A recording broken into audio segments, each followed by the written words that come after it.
It's okay to follow up. You actually want to follow up. All of this work with crazy filters and booleans and double checking that everything is right and adding them into your pipeline. Why would you stop there? Send a follow-up message. What most recruiters don't realize is, and sometimes they feel weird sending a second message, which totally makes sense. If you don't catch me at the right time, I will open it. I will completely forget about it. I will never look at it again. Initiating becoming a hiring machine sequence in 3, 2, 1.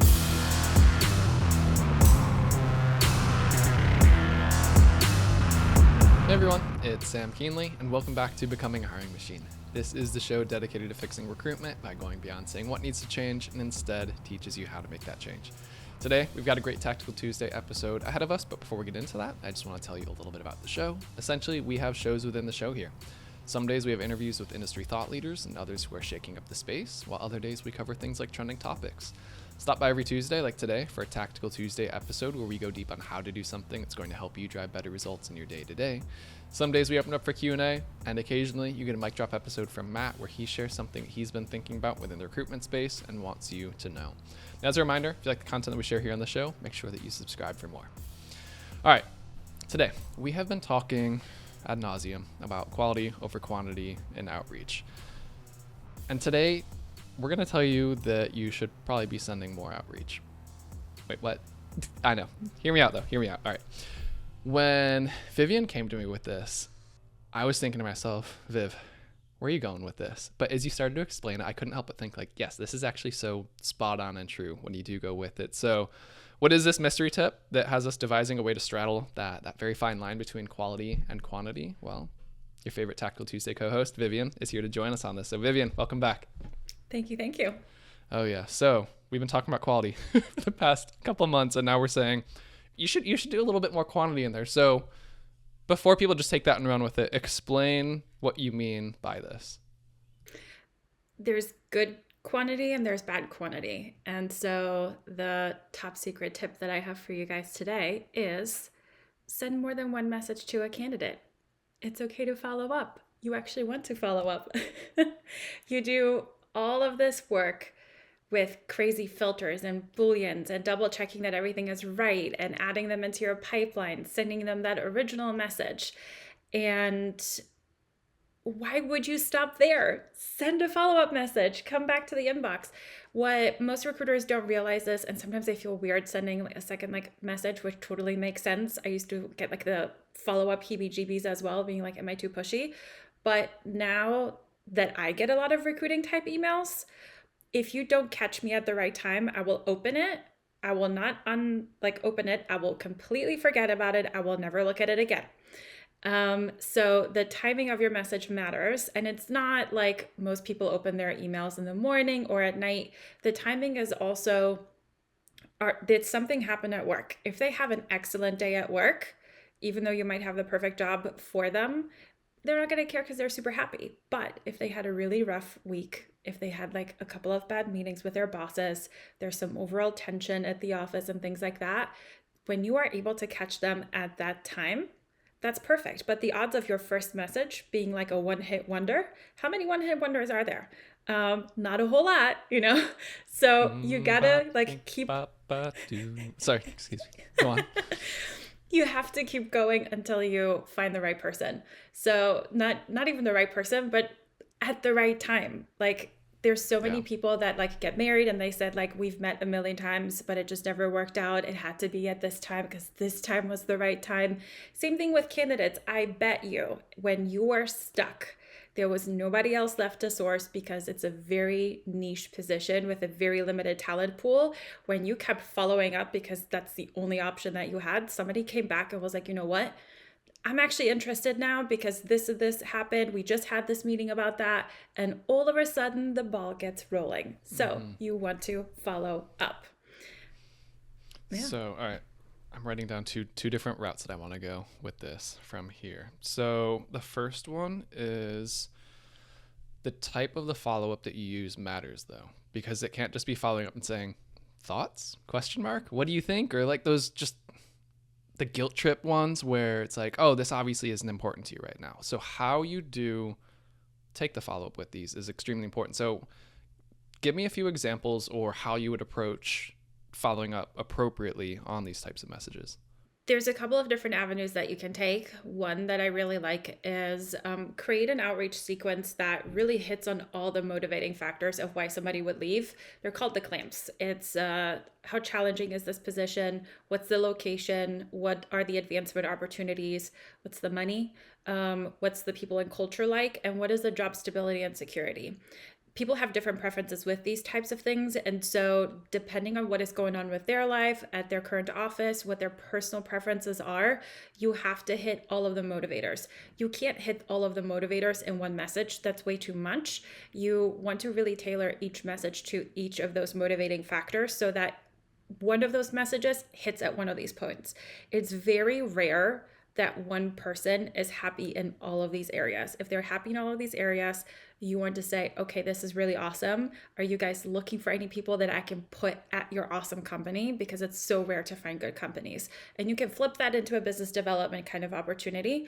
But outside of that, somebody is going to be complaining about their advancement opportunities.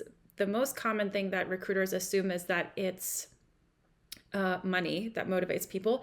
It's not. I placed someone that took $100,000 pay cut because money wasn't what he was really looking for in his next position. And he was dying to get out of that and take that very steep pay cut. So it's more than just money. And so you want to send like some kind of outreach campaign that really highlights these things so that ideally the candidate is going to pick up on one of these at the right time and when they're ready.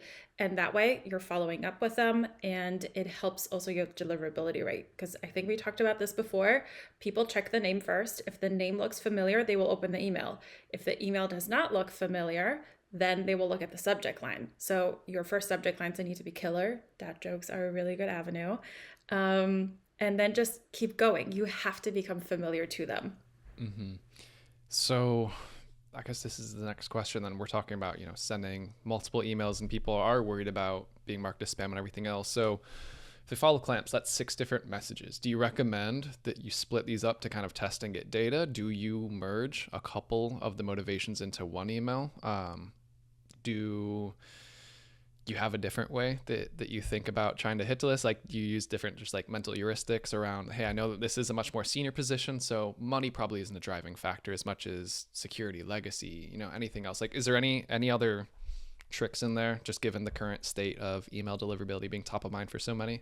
I think the big thing is don't be afraid to mix it up in terms of the mediums. You don't have to do all of this through email. You can send like 1 or 2 emails and then try to take that through LinkedIn in mails. You can also just like trying to send them a connect message and drop them a quick note. So there are multiple different ways. You don't just have to do emails, and recruiters that are only using LinkedIn Recruiter in mails, it's okay to email candidates. If they don't like the email, they're just not going to respond. They're just going to delete it right away and call it a day. Most people, unless they're super annoyed, are not going to go through the extra trouble to unsubscribe or mark something as spam unless they're like really annoyed by this one in particular. So as long as you are actually providing value and not expecting a response, but being like, hey, I have this really cool opportunity. It is actually a fully remote position. I hear these are really popular these days. That's something that may be of interest to them. Otherwise, somebody might be like, actually, no, I'm like, go into the office type of person, which is totally fine, And that way, at least you're getting a response. And that way you can go back to the client and be like, hey, I reached out to 100 candidates and I got 50 responses. That's a 50% response rate. Pretty good. Yeah. All right, final question, and then I'll let you off the hook since I know this is a Tactical Tuesday, not an interview. Emails are getting more and more just kind of left on red, so to speak, or people aren't replying back at the rates, whether it's email or DMs at this point. And I'm finding that typically it's because there's this expectation where people are just like, oh, I'm owed a reply, or I asked them this question, so they have to reply to me. And when you do look at it, usually it's because it's like you're making the assumption that they want to talk to you, that they want to continue the conversation, even though they might not know you, you might not be hitting on the right motivation or anything else. So is there anything that you can do to, it's like just the give before you get? Like, we all learned this as a kid, right? Like, it's a pretty simple philosophy. Like, is there anything that you can do as a recruiter just to like help them? Like, this might be a passive candidate, they're not looking for anything, but before you go in and say, hey, I've got a great opportunity, you've hit on the motivation that is absolutely perfect for them, but anything else that you can do for them to stand out a little bit more, but make them want to reciprocate and have that conversation? I would say the big thing is switch your mentality as you're writing that email, meaning don't be in recruiter mode where you're like, I must find candidates that I have to place immediately, but be more so of, I really want to help somebody out find their right job. And when you phrase it that way and you start writing emails that way, you're writing them in a slightly different manner and tone of like, I'm genuinely looking to help somebody here. And that way you also don't have this like vibe about you that you're expecting an answer, because you're genuinely more so, I want to find the right person for this position. And I know I'm going to have to reach out to 100, 200, 300 people over the next couple of weeks to find that handful of right people that are going to be the ones that I can move forward. And you already know most of them are not going to respond to you because they're happy and they don't owe you an answer. Just like most of the time people are reaching out to you, you're probably not always going to answer either, you know? And so that's number one. And number two, and I know I say this a lot and most people don't really take this seriously and don't take this advice, but guys, I'm telling you, dad jokes, they work because you deposit a favor in them. When you make somebody laugh, they want to respond to you as a way of gratitude, because you're not just taking from them of like, you must let me know whether you're interested or not, but you're giving them something. You're giving them a chuckle, maybe an eye roll, maybe even a groan, but either way, you have given them something that has taken them out of their day, out of their head. They're more likely to respond to you. This also then goes into, what is your call to action? Are you only saying, let me know if you're interested? Of course, you're not going to get anybody to respond to you when they're not interested because you told them not to bother. But if you say, hey, let me know if you're interested, happy to tell you more. If you're not interested, just let me know, I'll take you off the list or something like that. That way you're a little bit more inclusive in terms of like your call to action, and more people will respond to you. I love that. And even I just go to thinking about what you're saying earlier, like when you genuinely want to help people, if you're playing the long game with this, like you're using not the ATS function, but the recruiting CRM, like you're truly populating your data out of love to work with these candidates, to place these candidates someday, like, and reaching out to them and saying like, hey, I'm a recruiter. I don't have a job for you right now. And I'm not trying to pitch you on one, but I know that you're going to do amazing things over the course of your career. And I would love to help find what that is for you. And just saying like, you might be thrilled where you're at. You might be looking for something in 2 years. Your life might change. I don't know. But leading with that type of conversation, I don't know. I'd be curious to see how that would go. And then, yeah, the CTA that pairs in with it and everything else. I think that could be, I don't know. I want to test this. I'm not even recruiting right now, but maybe someone will jump on this and run with what you gave them there. Yeah, definitely do it. Once upon a time when I was recruiting, my response rate was always above 27%. And the dad jokes worked. And sometimes I got some great dad jokes back. And I had a little giggle and it brightened my day. And recruiting is tough enough. Why not brighten it up with some really horrible dad jokes? Yes. And that's the show. That's the perfect spot to end. So, all right, Viv. Well, as always, I appreciate you joining for us for Tactical Tuesday. I know I learn every time. I'm sure the other recruiters are as well. So as we wrap, Becoming a Hiring Machine is a production of Loxo. If you liked this episode, and I know you did, but you're not sure where to go next, we have a link to a similar one in the show notes, and you can find that in the description of your favorite podcast streaming platform.